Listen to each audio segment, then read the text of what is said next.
ஒரு கார்த்திகை மாத கருக்கிருட்டு. செங்கல்பட்டிலிருந்து படப்பிடிப்பை முடித்துக்கொண்டு எம்ஜிஆர் அவர்கள் நடுநிசி 12 மணி வாக்கில் காரில் வந்து கொண்டிருக்கிறார். கண் விழித்தவாறே தனது காரில் எம்ஜிஆர் அவர்கள் வந்து கொண்டிருந்த பொழுது வழியில் போலீஸ் உடையில் நின்ற ஒருவரை பார்க்கிறார். எம்ஜிஆர் அவர்களின் கார் அவரை கடந்து செல்கின்ற போது எம்ஜிஆர் அவர்களின் நெஞ்சில் பொறி தட்டுகிறது.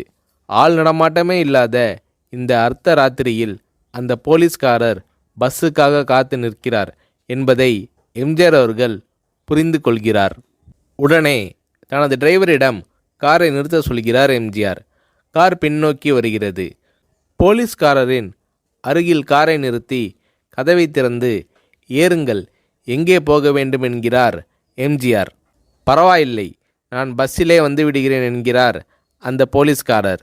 நேரமாகிவிட்டது, இனி இந்த ரூட்டில் பஸ் கிடையாது, ஏறிக்கொள்ளுங்கள் என்று எம்ஜிஆர் அவர்கள் வலுக்கட்டாயம் செய்ய போலீஸ்காரர் வேண்டா வெறுப்பாக ஏறுகிறார். காரின் உள்ளே லைட் போட்டு சாப்பிட்டீங்களா என்று கேட்டுக்கொண்டே தனது சீட்டுக்கு பின்னால் இருந்த பிஸ்கெட் பழங்களை எடுத்து கொடுக்கிறார் எம்ஜிஆர். இப்படி ஓசியில் பயணம் செய்வதே எனக்கு உடன்பாடில்லை. இன்னும் நீங்கள் உண்ண சொல்லி வேறு என்னை இழிவுபடுத்தாதீர்கள் என்று போலீஸ்காரர் மறுக்கிறார். எம்ஜிஆர் அவர்கள் பூரிக்கிறார். இருப்பவனிலிருந்து இல்லாதவன் வரை படித்து பதவியில் இருக்கும் எத்தனையோ பேர் எனக்கு அது வேண்டும் இது வேண்டும் என்று எம்ஜிஆர் அவர்களிடம் வேண்டியதை பெற்று செல்கிறார்கள். ஆனால் சாதாரண பொறுப்பில் இருக்கும் இந்த போலீஸ்காரரின் நேர்மை எம்ஜிஆர் அவர்களை மெய்சிலிர்க்க வைத்துவிட்டது. எம்ஜிஆர் அவர்களின் கார் கத தூரத்தில் வந்து கொண்டிருந்தாலும் காரின் நிறத்தையும் ஒளியையும் மனம் கமலும் ஓடிக்கான் வாசனையையும் வைத்து இது எம்ஜிஆர் அவர்களின் கார் என்றும் கார் சென்ற தடத்தை தொட்டு வணங்குகின்ற அளவுக்கு புகழுடன் திகழ்ந்த நேரம் அது. அரை மணி நேரம் கார் சென்று கொண்டிருக்கிறது. ஆனால் அதுவரை எம்ஜிஆர் அவர்களை பற்றி பெரிதாக போற்றி புகழ்ந்து பேசாமல் அந்த போலீஸ்காரர் வந்ததே புரட்சித் தலைவர் எம்ஜிஆர் அவர்களுக்கு அந்த போலீஸ்காரர் மீது மரியாதையை கூடுதலாக்கியது. நான் தான் எம்ஜிஆர் என்கிறார் எம்ஜிஆர். கேள்விப்பட்டிருக்கிறேன் என்கிறார் அந்த போலீஸ்காரர். பொன்மனச்செம்மல் எம்ஜிஆர் அவர்களின் முகத்தில் கோபம் இல்லை, பதிலுக்கு பொன்முறுவல் மலர்கிறது. என் படங்களை பார்த்து இருக்கிறீர்களா என்று கேட்கிறார் எம்ஜிஆர். நான் சினிமாவே பார்ப்பதில்லை என்கிறார் அந்த போலீஸ்காரர். புரட்சித் தலைவர் எம்ஜிஆர் அவர்கள் இன்னும் பிரமிக்கிறார். இப்போது கார் சத்தத்தை தவிர ஒரே நிசப்தம்.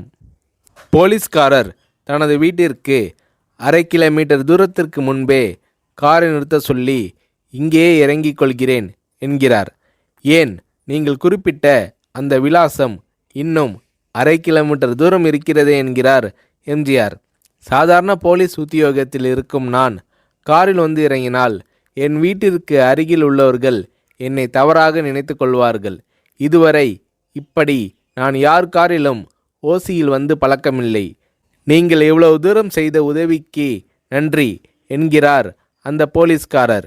புரட்சித் தலைவர் எம்ஜிஆர் அவர்கள் அதற்கு மேல் எதுவும் பேசவில்லை. அவர் எந்த போலீஸ் ஸ்டேஷனில் பணிபுரிகிறார் என்பதை மட்டும் கேட்டு தெரிந்து கொண்டு கிளம்புகிறார். அடுத்த நாள் செங்கல்பட்டு போலீஸ் ஸ்டேஷனுக்கு ஃபோன் செய்து நான் எம்ஜிஆர் பேசுகிறேன் என்கிறார் எம்ஜிஆர். ஃபோனை எடுத்த டிஎஸ்பி உதறலோடும் உற்சாகத்தோடும் தலைவரே வணக்கம் என்கிறார். இரவு சந்தித்த போலீஸ்காரரை பற்றி விசாரிக்கிறார் எம்ஜிஆர். அந்த டிஎஸ்பி சொல்கிறார், நீங்கள் குறிப்பிடும் அவர் இன்று விடுப்பில் இருக்கிறார். அவர் கையூட்டு வாங்காதவர், கடமை தவறாதவர், காவல்துறையின் நேர்மைக்கு இவரே இலக்கணம்.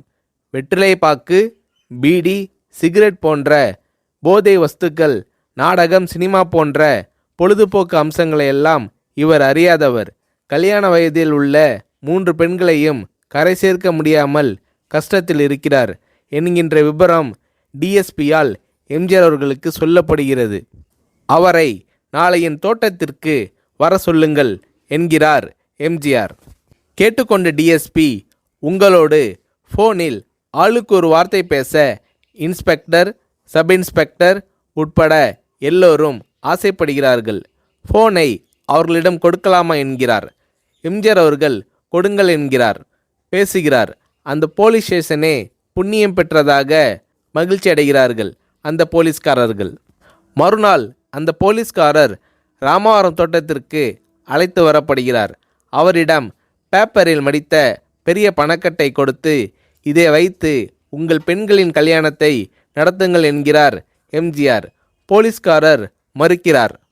நான் ஏதாவது உங்களிடம் காரியமாற்ற சொல்லி அதற்காக கொடுத்தால் அது தவறு. என்னால் ஆக வேண்டியது உங்களுக்கும், உங்களால் ஆக வேண்டியது எனக்கும் எதுவும் இல்லை. நான் உங்கள் கூட பிறந்த ஒரு சகோதரனாக நினைத்து கொடுக்கிறேன், பெற்றுக்கொள்ளுங்கள் என்று சொன்ன பிறகு கேட்டும் கூட கிள்ளி கொடுக்காத கனவான்கள் வாழும் இந்த உலகில் ரோட்டில் நின்றவனை அழைத்து சென்று அள்ளி கொடுத்த எம்ஜிஆர் அவர்களின் கருணையில் நெகிழ்ந்து போய் பெற்றுக்கொள்கிறார் அந்த போலீஸ்காரர். பிறகு ஒரு தேதியில் புரட்சித் தலைவர் எம்ஜிஆர் அவர்களே சென்று அந்த போலீஸ்காரரின் 3 பெண்களின் திருமணத்தையும் நடத்தி வைத்து வாழ்த்தி இருக்கிறார்.